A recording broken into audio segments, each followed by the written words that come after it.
नमस्कार, बहुत स्वागत है आप सभी का। स्वराज एक्सप्रेस देख रहे हैं, अब आपके साथ मैं हूं संयम जैन और आप देख रहे हैं हमारा खास प्रोग्राम जनता मांगे जवाब। छत्तीसगढ़ में मतदाता सूची पुनरीक्षण यानी एसआईआर को लेकर सियासी घमासान तेज हो गया है। बिहार के बाद अब छत्तीसगढ़ समेत 12 राज्यों में चल रहे इस अभियान को लेकर बीजेपी और कांग्रेस दोनों पूरी तरह सक्रिय हैं। दोनों पार्टियां बैठकों के जरिए अपने नेताओं और कार्यकर्ताओं को एसआईआर की निगरानी और मतदाताओं की सहायता का टास्क दे रही हैं। लेकिन एसआईआर पर होने वाली बयानबाजी ने सियासी तकरार बढ़ा दी है। आज इसी पर चर्चा करेंगे, लेकिन पहले रिपोर्ट देखिए आप।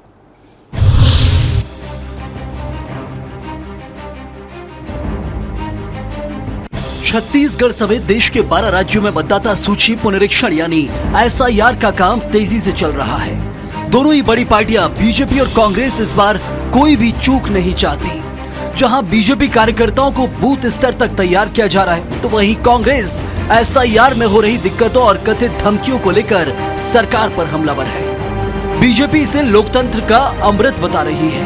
उसका कहना है कि नकली वोटर और घुसपैठिए लोकतंत्र को दीमक की तरह खोखला कर रहे हैं। घुसपैठिया वोट, नकली वोट, मृत वोट,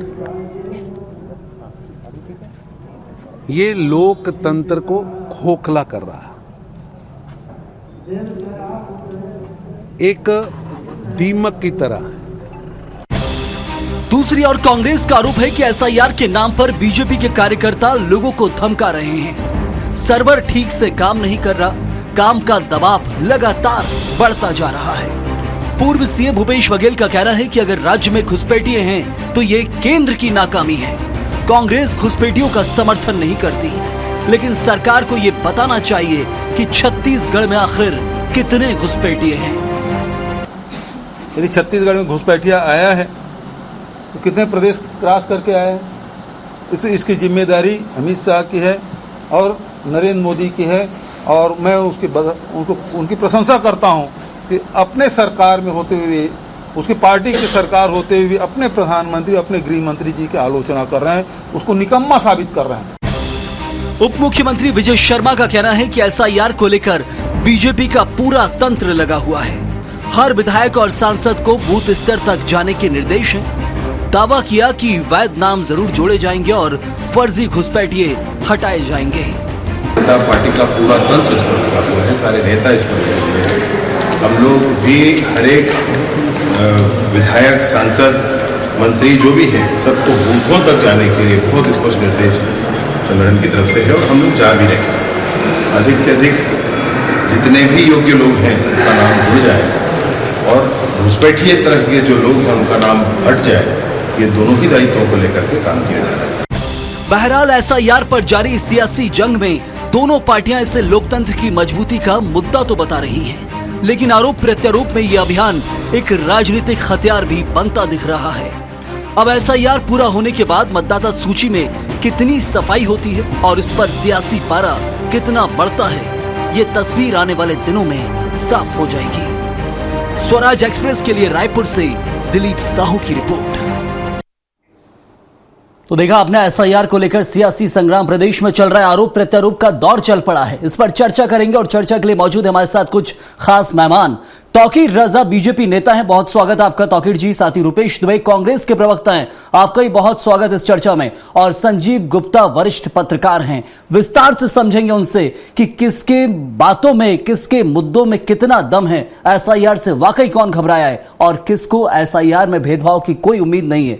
यानी साफ लग रहा है कि एसआईआर जो हो रहा है वाकई सही है। शुरुआत करेंगे तौकीर जी आपके साथ। इस वक्त हम देख रहे हैं प्रदेश के अंदर बीजेपी की बड़ी महत्वपूर्ण बैठक होती है और बैठक में चर्चा का विषय घुसपैठिए होते हैं। एसआईआर का जो अर्थ है इस वक्त देश में वो यही है, हम लगातार देखते आ रहे हैं कि घुसपैठियों जो है उनकी पहचान जरूरी है। उसके लिए वो कहा जाता है कि सीए और एनआरसी आप लाए थे, लेकिन इस वक्त एसआईआर के जरिए साफ तौर पर पहचाना जाए कि वोटर आईडी जो बना हुआ है, मतदाता जो देश का है, वो ओरिजिनल है कि डुप्लीकेट, ये पहचान बहुत जरूरी है। तो घुसपैठियों की पहचान के लिए एक आंकड़ा भी मेरे पास है, वो भी आपसे साझा कर लेता हूं। 2014 से पहले यानी 2004 में कहा जाता था कि 1,80,00,000 जो एक आंकड़ा है, मैं बता रहा हूं, इसमें आप 60 कम करेंगे 1,20,00,000 का यह आंकड़ा बताया जाता है जितने घुसपैठिए सिर्फ बांग्लादेशी भारत में आए थे। और 2016 में आपके ही नेता एक रिपोर्ट पेश करते हैं राज्यसभा में और कहा जाता है कि इसमें 2 करोड़ घुसपैठी हो गए। तो कांग्रेस से जरूर सवाल लेंगे कि 80 लाख कहां से बढ़ गए 2004 से 2016 के बीच में, क्योंकि 10 साल का उनका कार्यकाल था। लेकिन बीजेपी इन घुसपैठियों को निकालने में बहुत नाकाम साबित हुई है, यह भी एक आंकड़ा है। आपको, आपके सभी दर्शकों को मेरा नमस्कार। देखिए, ऐसा एसआईआर से पहले तो मैं प्रश्न कर लूं कि एसआईआर पर विरोध क्यों है, और अगर है तो किसका है? भाई, एसआईआर क्या कर रही है? एसआईआर शुद्धिकरण है, और इसके पहले भी होता रहा है, 20 साल पहले भी हुआ, उसके पहले भी होता रहा है, और यह निर्वाचन आयोग की सतत प्रक्रिया है।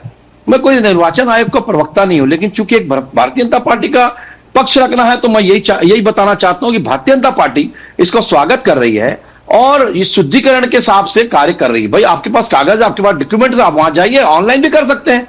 सिर्फ आप किसी पे इल्जाम लगाकर या एक संवैधानिक संस्था पे इल्जाम लगाकर आप क्या कहना चाहते हैं?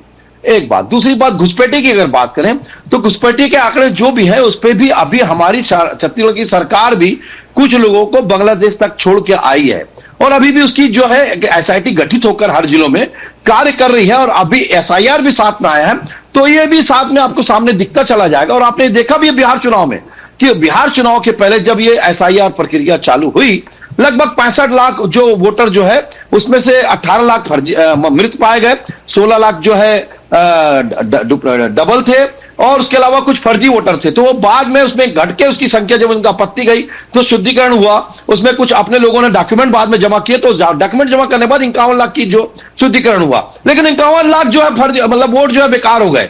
इसका मतलब यह है कि 2003 के पहले तक वो मृत वोटर जो हटाए नहीं गए थे। तो ऐसा कैसे हो गया? ये ऐसा कहां तक दबाया गया, और ये इसके पीछे कौन लोग थे, ये जांच का विषय है। और साथ ही साथ डुप्लीकेट वोट जो है वो चलते चले आ रहे थे, तो उसके कारण से अगर निर्वाचन आयोग इसको शुद्धिकरण कर रहा है तो उसका स्वागत करना। हमलावर है, चुनाव आयोग के ऊपर हमलावर है, लेकिन बीजेपी उसका साथ नहीं देती है कांग्रेस का। चुनाव आयोग के जब हमला किया जाता है कि हां, चुनाव आयोग की तरफ से अधिकारियों की, कर्मचारियों की लापरवाही बरती जाती है, डुप्लीकेट वोटर्स ने, राहुल गांधी एक बड़ी प्रेस कॉन्फ्रेंस कर चुके हैं। ये तो कम से कम बीजेपी को यहां कांग्रेस के सपोर्ट में साथ में खड़ा होना चाहिए कि हां, चुनाव आयोग कुछ ना कुछ लापरवाही बरतता है, ये कार्य में रह जाती है, हमने देखा है। इसका साफ तौर पर पूरा पुष्ट आंकड़ा है। देखिए, एक बात बता दूं, ऑनलाइन सारे सिस्टम लगे हुए हैं। आपके बीएलओ, इनके हमारे अगर अधिकारी जा रहे हैं निर्वाचन आयोग के, तो हमारे बीएलए भी जा रहे हैं, इनके भी बीएलए जा रहे हैं कांग्रेस पार्टी के, और कार्य करते हुए आगे बढ़ते जा रहे हैं। लेकिन अगर कहीं खामी हुई तो उसी को तो सुधार जो है शुद्धिकरण करते हुए उसका सुधारा जा रहा है। तो ये उपलब्धि है, इसको तो स्वागत करना चाहिए। इसमें क्या दिक्कत? हम तो स्वागत कर रहे हैं ना, हम तो शुद्धिकरण को स्वागत कर रहे हैं। विरोध क्यों? विरोध कौन कर रहा है? जिनके वोटर खराब हो रहे हैं, जिन्होंने फर्जी वोट डलाते रहे या फर्जी वोटर्स बना के रखे थे, वो लोग उनके पेट में दर्द हो रहा है, वो तकलीफ में है। हमको कोई तकलीफ, हम तो स्वागत कर रहे हैं। तो ये दिखता है। और जो शुद्धिकरण आंकड़ा है वो भी आपसे साझा कर लेता हूं। आपके नेता हैं, राष्ट्रीय महामंत्री तरुण चुग, वो लगातार ये कह रहे हैं घुसपैठियों को बाहर निकालना है। जो घुसपैठी है देश के नागरिक नहीं है, उनको अधिकार नहीं है देश की व्यवस्था को संभालने का, उसे बिगाड़ने का। एक आंकड़ा है 2011 में क्या कुछ था, 6700 से ज्यादा जो बांग्लादेशी थे, सिर्फ घुसपैठियों में सिर्फ बांग्लादेशी की बात मैं कर रहा हूं, उनको बाहर किया गया। 2012 में यह आंकड़ा 6500 हो जाता है, 2013 में 5000 से ज्यादा, 2014 में गिरता है 989, 2015 में फिर 400, 2016 में 300 और 2017 में 51। ये 2014 में जैसे ही आपकी सरकार आई, आंकड़ा गिरता गया है बांग्लादेशियों को बाहर निकालने का। कांग्रेस पहचान कर पा रही थी, वो एक लापरवाही है कि घुसपैठी आ कैसे रहे, लेकिन पहचान करके जो निकाला गया वो आंकड़ा ज्यादा था, लेकिन आपके समय में आंकड़ा गिरता गया है। इसके पीछे कारण ये बार बार सवाल उठता है। तो मैंने कहा ना कि हमारी जो प्रक्रिया जो चल रही है उसको अगर आप निगरानी रखेंगे, और हम तो शुरू से इसका विरोध करते रहे जो घुसपैठिए हैं, और इस बात का हमने हमेशा बोला, लेकिन कभी जो है इन लोगों ने ही हमेशा विरोध किया। हमेशा इनकी केंद्र में सरकारें रही, तो केंद्र में सरकारें होने के बाद इनके समय में जो आंकड़े आपको रोकने चाहिए थे, फर्जी वोटर्स को रोकने चाहिए थे, मृत वोटर को हटाने चाहिए थे, डुप्लीकेट वोटर्स को हटाने चाहिए थे, और जो विदेशी हैं या दूसरे बाहर के देशों से जो आए उनको हटाना चाहिए थे, या कहीं ना कहीं खुद अपील करना था। लेकिन इन्होंने इसलिए नहीं किया कि ये वोटर ही नहीं के थे। ये आपको ही मालूम है कि बांग्लादेश से आने वाला एक अल्पसंख्यक वोटर्स किसके कहलाते हैं? 90% वोटर जो है इन्हीं के कहलाते हैं। तो चलिए, बड़ा वोटर तो सवाल जो इनको आपकी फायदा तरफ से हो रहा निकल के आया, है, इसी तो पर जवाब इसी लेता कारण हूं। से ये एसआईआर का विरोध करते हैं। चलिए, रुपेश जी, भूपेश बघेल कहते हैं कि केंद्र की व्यवस्था है, कहां से घुसपैठी आ रहे हैं, केंद्र के ऊपर सीधे हमलावर है। लेकिन 2004 से 14 तक आपकी सरकार थी केंद्र में, 80 लाख घुसपैठी आ गए, खासतौर पर बांग्लादेश की। कैसे आ गए? नमस्कार सभी पैनलिस्टों को नमस्कार। बड़ी अजीब विडंबना है संजय जी, जिस प्रकार से केंद्र सरकार घुसपैठियों को रोकने में नाकाम है, अब वही केंद्र सरकार जिस प्रकार से एसआईआर की प्रक्रिया निर्वाचन आयोग के माध्यम से करा रही है, ये तौकीर जी के और तरुण चुग जी के बयान से स्पष्ट हो रहा है। अपनी नाकामी को छिपाने के लिए आप एक प्रक्रिया प्रारंभ कर दिए। लोकतंत्र में मतदाता सूची पूरी तरह से पारदर्शी हो, साफ हो, ये कांग्रेस, भाजपा और सभी राजनीतिक दलों की मंशा है। लेकिन आप किस प्रकार से एसआईआर के माध्यम से घुसपैठियों को बाहर कर देंगे, ये बड़े यक्ष प्रश्न है। आप देखिए, भाजपा की सरकार 2011 से जनगणना कराने चल रही है। रुपेश जी, मैं एक बात पूछना चाहूंगा, मेरी बात सुन लीजिए। आप बार बार घुसपैठियों की बात करते हैं और कांग्रेस को घुसपैठी की बात कर रहा हूं। अभी तो संयम जैन जी जो है आंकड़े पेश कर दिए कि 2014 के पहले क्या आंकड़े थे और 2014 से कैसे घुसपैठियों को बाहर किया गया, कम किया गया। आपकी सरकार के जरा आंकड़े बता दीजिए कि आपकी सरकार के पूर्ववर्ती केंद्र की सरकार में कितने लोगों को, विदेशियों को बाहर किया, घुसपैठियों को बाहर किया? कभी कोई प्रयास किया? एक प्रयास बता दीजिए। किया तो उन्होंने भी, जो आंकड़ा मैंने बताया 2011 से 14 का, हजारों में उनकी संख्या है, हजारों से कम में उनकी। लेकिन रुपेश जी, मेरा सवाल आपसे यही है, 80 लाख घुसपैठी आ गए 2004 से 2014 तक, कैसे आ गए? भूपेश बघेल केंद्र पर हमलावर है कि केंद्र की जिम्मेदारी है, बॉर्डर्स कैसे सील नहीं है, यदि बॉर्डर्स पर घुसपैठिए घुस रहे हैं तो वो जिम्मेदारी केंद्र की है। भूपेश बघेल अभी आरोप लगा रहे हैं। उस वक्त भूपेश बघेल की पार्टी सत्ता में थी 2004 से 14 तक, कांग्रेस। 80 लाख घुसे हैं, कैसे? संयम जी, घुसपैठियों को रोकने का या घुसपैठियों का पहचान करने का काम निर्वाचन आयोग का नहीं है। भारत और पाकिस्तान के बीच जब युद्ध हुआ, कश्मीर में जिस प्रकार से पाकिस्तानियों ने हमला किया, और उसके बाद भारत सरकार ने आदेश जारी किया कि जहां जहां पाकिस्तानी है वो तत्काल निकाल दिया जाए। छत्तीसगढ़ में 2000 के आंकड़े रहे, चिन्हांकित आंकड़े 2000। उसके बाद तौकीर जी बता दें कि छत्तीसगढ़ से उस दुर्दांत हत्याकांड ही कहा जाए पहलगाम के मामले को, उसके बाद भाजपा की सरकार ने कितने पाकिस्तानियों को बाहर किया।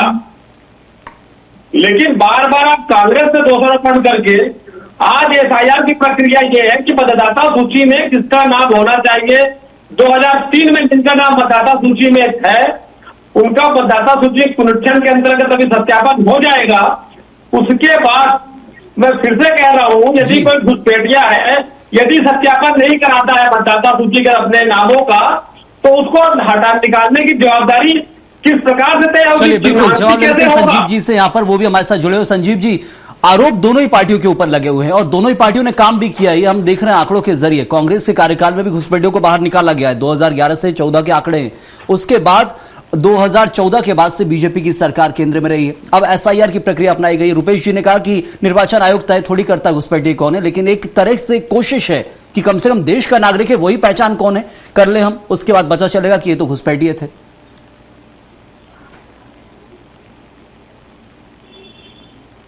जो काम चलता है एसआईआर का, वो केवल घुसपैठियों को चिन्हित करने के लिए नहीं है। ये तमाम तरह की जो भी विसंगतियां हैं इलेक्टोरल में, रोल में, उसके लिए किया जाता है। जैसे किसी की मृत्यु हो गई या फिर किसी का नाम डबल हो गया या फिर और भी जो विसंगतियां हैं उसको दूर करने का प्रयास करेगा। केवल और केवल घुसपैठियों को चिन्हित करना है, उसको निकालना है, तो ये मुझे ऐसा लगता है कि ये केवल एक पार्ट है। ठीक है, अगर कोई बाहर से व्यक्ति आया है जो हमारे देश का नागरिक नहीं है और अगर वो फिर भी हमारी चुनाव प्रक्रिया को प्रभावित करने की कोशिश कर रहा है, तो ऐसे लोगों को चिन्हित किया जाना चाहिए। सरकार किसी की भी रहे, भारतीय जनता पार्टी की रहे, कांग्रेस की रहे या फिर और भी किसी दल की रहे, उससे वो सतत प्रक्रिया है, चलने वाली प्रक्रिया है। तो सबसे बड़ी बात यह है कि जो विसंगतियां होती है जो मतदाता सूची में, उस सूची को सही करना है। ताकि जब भी चुनाव में जाए कोई भी, जब राज्य में हो, देश में लोकसभा का चुनाव हो, तो उस दौरान जब वो जो वोट दिए जाए तो सही वोट पड़े, सही तरीके से चुनाव हो, जिसको हम बार बार कहते हैं ना, चुनाव आयोग के द्वारा बार बार कहा जाता है कि एक साफ चुनाव करवाया गया है, किसी प्रकार से कोई इसमें किसी प्रकार की कोई भी विसंगतियां नहीं हुई है। तो उन विसंगतियों को दूर करने के लिए SIR की प्रक्रिया की जाती है। अब ये राजनीतिक दल इसको अपने हिसाब से मोल्ड करने की कोशिश करते हैं, या तो फिर अपने हिसाब से इसको बात करने की कोशिश करते हैं, वो उनका है। वो तो भाई राजनीतिक दल तो राजनीति करेंगे, उन्हीं के लिए तो वो नहीं यहाँ बैठे हैं। सबसे बड़ी बात यह है, दूसरी एक बात बता दूं मैं, कि ये SIR की जो प्रक्रिया है वो चुनाव आयोग की है, किसी पार्टी की नहीं है ना, ये क्लियर होनी चाहिए। और मुझे ऐसा लगता है कि सबको क्लियर होगा। तो चुनाव आयोग जो है वो SIR की प्रक्रिया से जो SIR करवा रहा है। संजीव जी, वो तो क्लियर है, लेकिन नैरेटिव ऐसा सेट करके दिया गया है देश को कि इस वक्त जो पहचान की जा रही है, जो मतदाता है ओरिजिनल मतदाता है, क्योंकि यदि घुसपैठी कोई है तो वो देश के मतदाता नहीं हो सकता, ये तो तय है। जी निश्चित तौर पे मैं फिर भी कह रहा हूँ ना, फिर से यही कह रहा हूँ, अभी थोड़ी देर पहले यही कहा था कि किसी भी घुसपैठिया, चाहे किसी भी देश का जो आया हुआ है, जो हमको हमारी चुनाव प्रक्रिया को प्रभावित करने की कोशिश कर रहा है।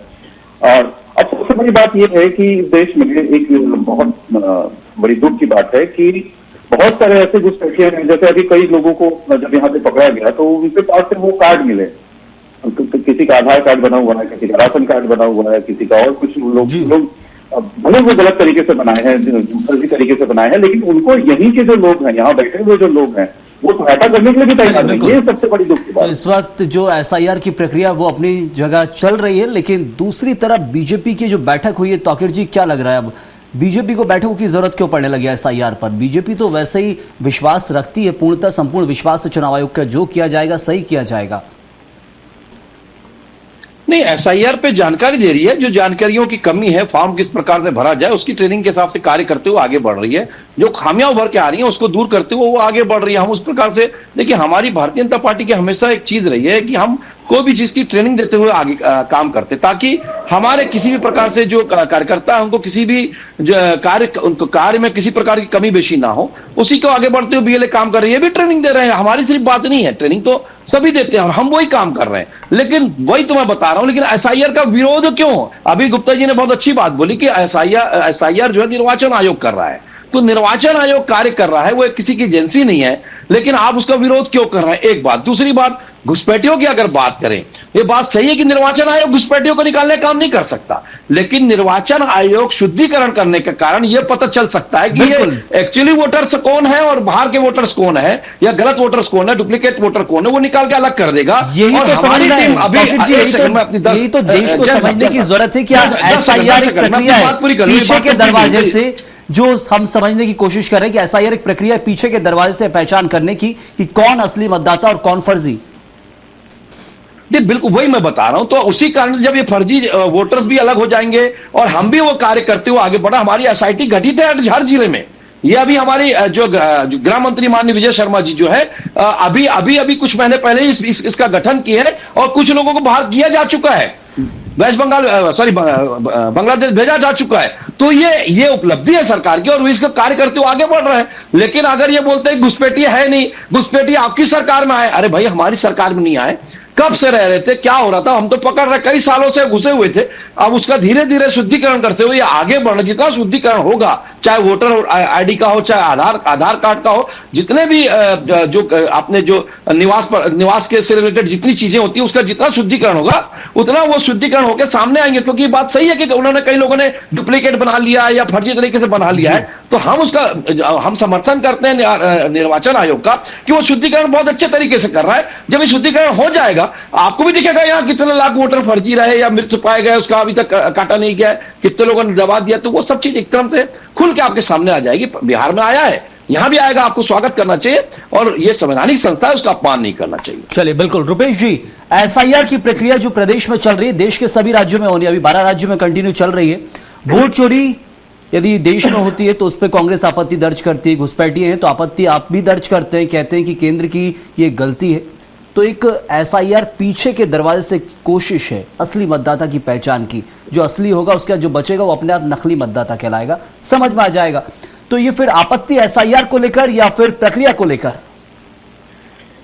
संयम जी, राहुल गांधी जी ने पूरी तन्मयता से और जिम्मेदारी से प्रेस कॉन्फ्रेंस के माध्यम से बातें सार्वजनिक करी, किस प्रकार से एक व्यक्ति के नाम 3-3, 4-4 जगहों में हैं और निर्वाचन आयोग अपनी किस प्रकार से कार्रवाइयां करती है। तो फोटो की पहचान करने में निर्वाचन आयोग असफल रही है। देखिए, बार बार आप बिहार में जिस प्रकार से एसआईआर की प्रक्रिया प्रारंभ हुई, भारत देश में आधार कार्ड एक महत्वपूर्ण दस्तावेज है, उन दस्तावेजों को निर्वाचन आयोग ने मानने से इंकार कर दिया था और जिस प्रकार से 22 लाख जीवित व्यक्तियों को मृत बता दिया गया, माननीय सुप्रीम कोर्ट के सामने में खड़े हुए कि मैं जीवित में नाम कैसे कट गया, जिन्होंने उनके नाम को काटा उस पर निर्वाचन आयोग बता दिया किसी एक व्यक्ति के ऊपर भी कोई कार्रवाई किया गया जो अपनी जिम्मेदारी को लापरवाही को निर्वाह किया। और वही 65 लाख मतदाता, जब लोकसभा चुनाव मतदान होता है तो लोकसभा चुनाव में वो मतदाता सही थे, विधानसभा चुनाव हो रहा है तो मतदाता गलत हो गए। निर्वाचन आयोग को इन सब चीजों में जिम्मेदारी के साथ जवाब देनी चाहिए। लेकिन जिस प्रकार से निर्वाचन आयोग की कार्य पद्धति है, निर्वाचन आयोग सिर्फ आम जनता को, आम मतदाता को परेशान करने का काम करती है। और बार बार मैं कहना चाहूंगा, जिस प्रकार से एक बयान और निकलकर सामने आता है तरुण चुग का, जो कहते हैं कि देश के अंदर अलग अलग राज्यों में बीजेपी की सरकार है, लेकिन कुछ राज्य ऐसे हैं जहां कांग्रेस की और कांग्रेस समर्थित पार्टियों की सरकारें, चाहे वो झारखंड की बात करें या फिर तमिलनाडु की बात करें या बंगाल की बात करें, आप सब एक ही गठबंधन में। तो फिर ऐसे में यदि यहां पर सरकारें तो कैसे चल रही है, ये भी बीजेपी कहती है। तो विश्वास आपको है, जहां जीतते वहां विश्वास है, हार जाते हैं तो वहां आपत्ति है। संवैधानिक संस्था पर कांग्रेस कभी भी अविश्वास नहीं करी, लेकिन भाजपा के कार्यकाल के बाद जिस प्रकार से संवैधानिक संस्थाओं का दुरुपयोग हुआ है, पूरे भारत देश की जनता जान रही है। और घुसपैठियों को चिन्हित करने के लिए निर्वाचन आयोग को लगा दिया गया, ये भाजपा नेताओं के बयान से स्पष्ट है। ऐसी स्थिति में कांग्रेस बार बार ये कहती है कि निर्वाचन आयोग केंद्र सरकार के इशारे पर काम कर रही है, जबकि मतदाता, फिर से कहना चाहूंगा, कांग्रेस की मंशा है निर्वाचन आयोग निष्पक्ष होकर काम करे, मतदाता सूची में वास्तविक मतदाताओं का नाम रहे और पूरी तरह से मतदाता सूची पारदर्शिता से शुद्धिकरण हो। लेकिन बार बार भाजपाई हस्तक्षेप से अनेकों मामले सार्वजनिक हुए हैं। ऐसी दशा में कांग्रेस प्रक्रिया सुप्रीम कोर्ट से सफलता मिली थी आपको, यदि गलत नाम काटे जा रहे थे तो सुप्रीम कोर्ट में पेशी हुई, बराबर आपको सुप्रीम कोर्ट से सफलता मिली। उसके बाद आधार कार्ड की आपत्ति थी, आधार कार्ड को भी सुप्रीम कोर्ट ने आगे बढ़ाया, तो सफलता आपको सुप्रीम कोर्ट से मिल रही, वहां तो विश्वास है ना कम से कम? रुपेश जी, न्याय व्यवस्था पर कांग्रेस को पूरा व्यवस्था है, लेकिन जिस प्रकार से निर्वाचन आयोग संवैधानिक संस्था आम मतदाता के हितों पर पूरा काम करती है, जिसके कारण विवश होकर हमको न्यायालय जाना पड़ रहा है और न्यायालय का समय खराब हो रहा है। चलिए, बिल्कुल एक जवाब तौकीर जी से लेंगे, फिर संजीव जी के पास जाएंगे जरूर। रुपेश जी, तौकीर जी, ये बात तो मानते हैं कि कहीं ना कहीं लापरवाही जरूर बढ़ती जाती है। यदि आज हमें 2025 में बैठकर फर्जी मतदाताओं की पहचान करनी पड़ रही है, तो 75 साल क्या कुछ हुआ, लगातार बीजेपी की भी लंबी सरकार रही, कांग्रेस की भी रही है। ये फर्जी मतदाता कैसे आए, कहां से आए, देश की अर्थव्यवस्था हो, दूसरी व्यवस्थाओं को बिगाड़ने का काम किया गया है। तो इन चीजों को लेकर चुनाव आयोग की तो एक लापरवाही रही है, मानते हैं आप, बीजेपी मानती है। देखिए, लापरवाही का मुद्दा नहीं है, एक आध कोई अधिकारी या कर्मचारी के कारण अगर कोई लापरवाही होती है तो उसके कारण से कुछ चीजें हो सकती है, ये मैं बात मान सकता हूं, तो उस पर कार्रवाई होती है। लेकिन इस प्रकार से पूरे अभी एक तरफ देखिए, दोनों चरित्र देखिए कांग्रेस का, हमारे रुपेश भाई बोल रहे थे, अरे सुन लीजिए भाई, सुन लीजिए, मैं आपका जवाब दे रहा हूं, समय समाप्ति बस। तो ऐसा है कि एक बात बताइए, एक तरफ ये बात करते हैं कि हम तो संवैधानिक संस्था पर विश्वास करते हैं और उसी प्रकार से आप उसी के विरोध में निर्वाचन आयोग को गलत साबित कर देते हैं, पिंजरे का तोता जैसे सीबीआई को बोला था आपके समय में, आप उसी प्रकार से आप बोलते हैं ना, एक चोर दूसरे को चोर समझता है, वही कांग्रेस पार्टी की रीति और नीति और संस्कृति है। वोट चोरी का साबित, वोट चोरी को साबित कर पाए क्या? सुन लीजिए, वोट चोरी को साबित कर पाए क्या आज तक? राहुल गांधी जो वो खुद चोर है, एक भ्रष्टाचार के। रुपेश जी, आपको मैंने वक्त दिया था, बस तौकीर जी की 30 सेकंड की बात है, उसके बाद संजीव जी से जवाब लेंगे, खत्म करेंगे। तो ऐसा नहीं होता जी, तो मैं वही बताना चाह रहा हूं कि हमारी सरकार, हमारी जो भारतीय जनता पार्टी की जो रीति नीति है वो यही है। और अगर शुद्धिकरण पहले नहीं हुआ, अगर आज हो रहा है तो ये बहुत अच्छी बात है, इसका स्वागत किया जाना चाहिए। किस प्रकार से पहले शुद्धिकरण हुआ उसकी बात अलग हो सकती है, लेकिन आज ऑनलाइन और जितने सिस्टम आज आ गए हैं, इसमें जो शुद्धिकरण हो रहा है इसमें कहीं गुंजाइश कमी है कि किस प्रकार से कोई गलत हो सकता है निर्वाचन आयोग द्वारा। और अगर है, होता भी है तो आपत्तियां दर्ज करा के उसको दूर किया जा सकता है और सुधारा जा सकता है, सत्यापित करके का सारे कार्य किए जा सकते हैं। एक सत्यापन हो रहा है, उस पर आपका जो है सहयोग करना चाहिए। संजीव गुप्ता जी, ये एसआईआर की जो प्रक्रिया प्रदेश में चल रही है, बैठकें दोनों महत्वपूर्ण जो कहा जाता है दोनों पार्टियां करती है, बीजेपी और कांग्रेस भी। बीजेपी का भी मकसद ये जो सही मतदाता है वो छूटे ना, मतलब वो जुड़ जाए, उसमें जुड़ा रहे, और जो फर्जी है वो आ ना पाए। कांग्रेस का ही मकसद है ये। लेकिन फिर आपत्तियां किस चीज को लेकर रहती हैं? क्योंकि यहाँ आरोप बहुत लगते हैं एक दूसरे के ऊपर कि आप अपने मतदाता को बचाने की कोशिश कर रहे हैं जबकि वो फर्जी है। देखिए, सबसे बड़ी बात यह है कि जो एफआईआर की जो प्रक्रिया हो रही है, तो सभी राजनीतिक दलों के लोगों ने, सभी राजनीतिक दलों ने अपने बीएलए भी किए हैं, नियुक्त किए हैं। जो एजेंट है वो भी उसमें जांच करेंगे, वो भी अगर कोई गलत होगा तो उसका भी वो ठीक तरीके उसमें आपत्ति दर्ज करेंगे। उसके अलावा एफआईआर की प्रक्रिया जो केवल चुनाव आयोग तक ही सीमित रखे ऐसा नहीं है। मुझे ऐसा लगता है कि देश के प्रत्येक नागरिकों को, जो राजनीतिक दल है उनको भी, और देश के प्रत्येक नागरिकों को इसमें थोड़ा सा सजग होना पड़ेगा। उनको लगता है कि भाई मेरा नाम नहीं जुड़ा है तो मुझे भी अपना नाम जोड़ने का प्रयास करना चाहिए। आजकल तो ऑनलाइन की भी प्रक्रिया हो गई है, सबके हाथ में स्मार्टफोन है, तो उसमें उसके माध्यम से भी बहुत कुछ किया जा सकता है। यदि आप उसके बावजूद भी अगर नहीं है तो जो आपके जो क्षेत्र के जो बीएलओ हैं उनसे संपर्क करना चाहिए, स्वयं जाके संपर्क करना चाहिए कि भाई मेरा नाम क्यों नहीं जुड़ा है। देखिए, चुनाव आयोग द्वारा जो जारी जो कार्ड है वो भी बहुत महत्वपूर्ण है। आपका नाम मतदाता सूची में रहना आपको इस देश के नागरिक होने का प्रमाण पत्र है एक प्रकार से। और इसके साथ साथ जो जिसको हम चर्चा कर रहे हैं कि जो फर्जी लोग हैं, जो दूसरे देशों से आए हुए लोग हैं, जो दूसरी जगह से आए हुए लोग हैं, जो हमारे यहाँ जबरदस्ती रह रहे हैं, ऐसे लोगों को करोड़ों में संख्या एक प्रकार से प्रयास है, उनकी संख्या लाखों में है। तो ऐसे लोगों को भी चिन्हित करना है। और ऐसे लोगों को, देखिए, सरकार का एफआईआर की प्रक्रिया चुनाव आयोग की तो है, चुनाव आयोग करवा रहा है, लेकिन सरकार का, राजनीतिक दलों का, आम आदमियों का, सभी का समन्वित अगर प्रयास होगा, पारदर्शिता बढ़ती जा रही है, विश्वास यही है। लेकिन इसके नतीजे क्या कुछ आएंगे, कितनी पहचानें हो पाती हैं, क्या कुछ आंकड़ा निकल कर आएगा? क्योंकि बिहार के आंकड़े ने सभी को चौंका दिया था। अब 12 राज्यों के आंकड़े क्या निकल कर आते हैं उसका इंतजार करना होगा। धन्यवाद करूंगा इस बार तौकीर जी आपका भी, रुपेश जी आपका भी बहुत शुक्रिया, और साथ में संजीव जी आपका भी बहुत बहुत धन्यवाद हमारे साथ इस चर्चा में जुड़ने के लिए। एसआईआर की प्रक्रिया इस वक्त देश के अलग अलग राज्यों में चल रही है, लेकिन छत्तीसगढ़ के अंदर मुद्दा इसलिए गर्मा गया क्योंकि यहां घुसपैठियों की बात हो गई। साफ तौर पर आरोप लग गए कि आपने घुसपैठियों को आने दिया है, हम बाहर निकलवाएंगे, जबकि निर्वाचन आयोग का यह काम नहीं, वो असली मतदाता की पहचान करेगा, नकली अपने आप सामने आ जाएंगे। और ऐसे में बहुत हद तक ये कहा जा रहा है कि पीछे के दरवाजे से ही सही, लेकिन ये पहचान हो जाएगी कि कितने घुसपैठिए देश के अलग अलग राज्यों में बैठे हुए हैं। इस वक्त के लिए फिलहाल इतना ही। आप बने रहिए स्वराज एक्सप्रेस के साथ।